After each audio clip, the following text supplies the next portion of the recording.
Ele pergunta aqui, qual a melhor forma de orientar o médium iniciante sobre como lidar com os efeitos da mediunidade, ainda deseducada? Como, por exemplo, forte sonolência, dores de cabeça. Bom, gente, a gente sempre tem que pautar pelo bom senso.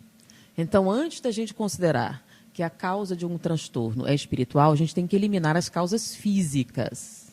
Tá? Então, uma avaliação fisiológica é importante para ver se essa dor de cabeça, se essa fraqueza ou essa sonolência não tem origem fisiológica. Nós temos vários estados fisiológicos que podem ocasionar essas situações. Então, por exemplo, a deficiência nutricional mediada por parasitoses. Então, muitas parasitoses, elas eliminam alguns nutrientes essenciais para o desempenho das funções intelectuais. Então, acontece, por exemplo, a pessoa tem muita dificuldade de concentração. É um processo obsessivo? Não. Por exemplo, se você tiver deficiência em determinados nutrientes, toda vez que você mudar a frequência das suas ondas cerebrais, você terá sonolência. Então, se você tem deficiência de fosfato, de determinados nutrientes, eles são essenciais para as chamadas ondas alfa, que são as ondas do aprendizado, da memorização, da concentração. Então, toda vez que você tentar alcançar este nível de atividade neurológica, você vai ter um sono terrível. Por quê? Você está cansada? Porque você acordou mal ou não dormiu? Não. É porque para as ondas alfa, ela exige uma quantidade de oxigênio, uma quantidade de nutrientes. Se você não os tem, você consegue se manter bem nas ondas beta. Mas quer ver um exemplo? Você é uma pessoa que se concentra totalmente na atividade externa. Presta muita atenção nos detalhes, no lado externo.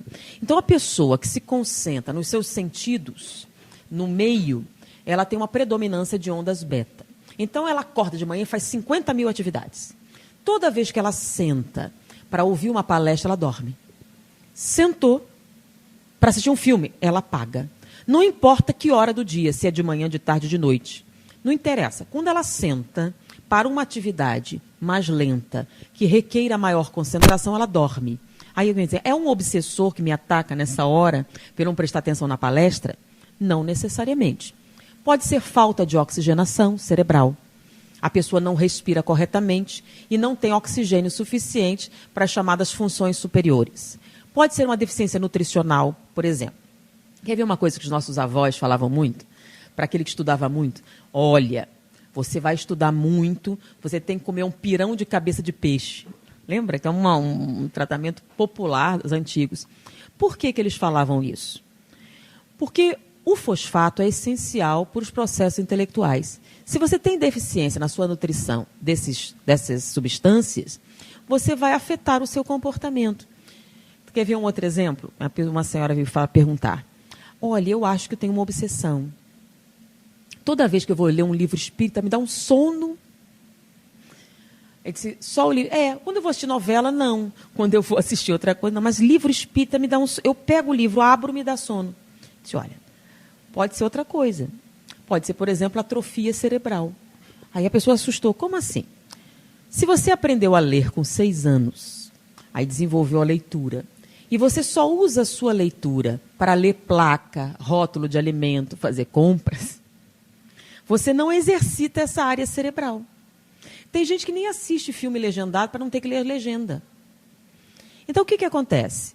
O cérebro é muito prático. Se tem uma área que você não usa, por exemplo, se a gente engessar o braço e ficar 40 dias engessado, vai ter uma certa atrofia. Por quê? Como você não usa, vai diminuir a circulação e o aporte de nutrientes. O cérebro é igual. Se tem uma área que você não usa para nada, diminui o aporte de nutrientes e de circulação. Quando você vai usar o braço engessado, por exemplo, você vai sentir dor. Mas o cérebro não tem terminais da dor. Então, um sintoma que você está numa área pouco usada é o sono. Então, toda vez que falta nutriente ou falta circulação, o sintoma não é dor, é sono. Então, você vai ler, dá sono.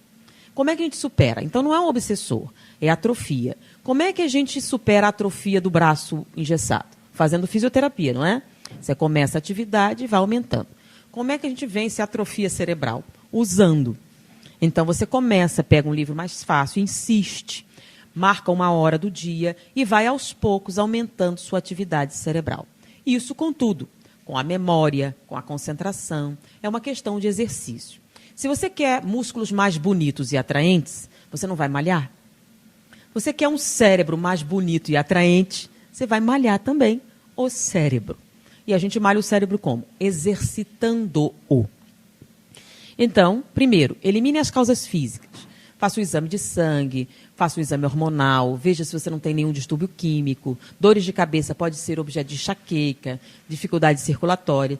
Depois que você elimina todas as causas físicas, aí você vai ver causas psicológicas. Por exemplo, tem pessoas que falam que gostariam de exercitar a mediunidade, mas têm medo. Medo do quê? Do espírito? Não, até ela já aceitou a existência do espírito e a imortalidade da alma. Mas ela tem dificuldade em lidar com as consequências da certeza da vida após a morte. Então, se você exercitar a mediunidade, você vai ter essa certeza. Com essa certeza, você terá uma obrigação moral de alterar o seu comportamento. Então, você vai ter que largar a amante, você vai ter que largar determinados comportamentos menos dignos ou antiéticos. E muitas pessoas, com medo de ter que enfrentar essa mudança, criam restrições, tanto de natureza física como de natureza psicológica, à prática da mediunidade. Chama-se mecanismo de fuga.